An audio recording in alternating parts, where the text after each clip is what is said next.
Today I'm going to show you guys my Solar 3.0 build that makes farming the Leviathan a little bit more fun. We can do this solo or with friends. I think this build is pretty good all around. Doesn't really require you to use any weapons. So if you want to put on like red borders or level some of your crafted weapons while doing this, you can kind of run whatever. Weapons don't really matter. I'm using an eager edge sword because sometimes if you throw your hammer and it goes flying across the arena, you can go chase it before it disappears. You can get it back pretty quick with this build though. Anyways. Let's start out with the subclass. I get asked a lot what jump I use. For those who are curious, I use catapult. It's good for skating and good for horizontal movement, if you know how to use it correctly. This is all centered around the throwing hammer. So basically, you're just going to be throwing hammering everything. It's going to do a ton of damage. It's going to spawn wells everywhere. It's going to be nuts. You can kind of choose whatever grenade you so choose as well, but I prefer thermite nades as they're the most effective for me.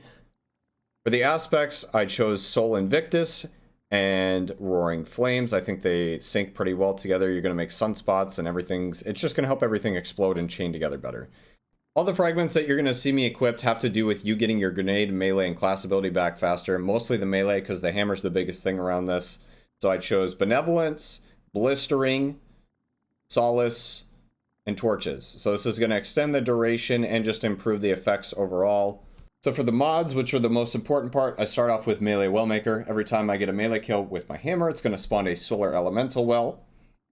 I'm also using Bountiful Wells for the second part of it. So when you pick up the well, it's going to grant ability energy to the lowest current energy.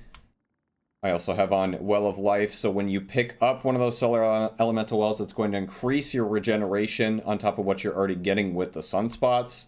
Well of Ordnance is going to allow you to get more grenade energy when you're picking up those Solar Elemental Wells as well. And for the last mod, I have Explosive Wellmaker. You could pair this with Sunshot if you really wanted to. I don't have it on the build because I'm more worried about leveling my weapons, and I'm having more fun throwing the hammers, but I think this is a good mod to add on to the 5th slot. As far as this build goes, that's really all you need. I know I'm going to get asked about why I don't pair this with 1-2 punch anymore, so if you guys don't know, the mini hammer doesn't work with 1-2 punch anymore because it's caused too many builds to be broken, especially when paired with like Syntheseps or Worm Gods.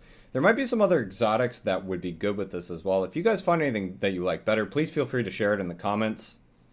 Personally, this is just the build that I really enjoyed using. You can go around, anything you hit in the head creates a sunspot, things start burning. You don't have to take it too serious, and it does about the equivalent of weapon damage, if not more, if you get the buffs stacked up correctly. You can literally sit on a boss's feet and repeatedly throw hammers at him until he's dead. I know people are also going to ask about why I use Burning Maul, aka the Beyblade Super, over the other one. I just kind of do it for fun, because you can spin it up to like 1,000 miles an hour, just trying to make more fun of the activity, which makes it more bearable to grind.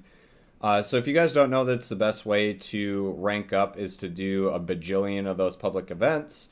You do them, you grind them, get your rank up, so then you can start focusing some of the seasonal weapons, get those red borders, and then get them crafted. You can get the red borders to randomly drop throughout patrol as well. I did put a key farming method if you are interested in that up on my clips channel, which I'll link in the description below. But overall, the most efficient way to be able to level and whatnot and get the table upgrades and get those crafted weapons is to just be patient and wait for the homework book to have the upgrade things for the table available on weeks 2 and 3. I think most people are going to start to have their things unlocked by about week 3 or week 4 if you're not spending a ridiculous amount of time patrolling on the Leviathan. Anyways, going back to the whole solar thing, I'm curious to see what you guys think, because there's been a lot of people coming into my Twitch chat with very negative reviews on the whole solar thing so far, and I don't really understand it. I know it's not Void 3.0, but I've been actually having a lot of fun with Solar 3.0 so far. I've only played Titan to this day. I'm going to try Warlock out tomorrow and see how that goes. I think the highlight of the whole Titan thing so far is the new melee thing for me. It does a ridiculous amount of damage. We might make a separate video on that at some point, but overall, I think it's pretty cool. I don't really understand all the hate behind it. That's about all I got. Subscribe, enjoy the build, let me know what you guys think, and we'll see you next time.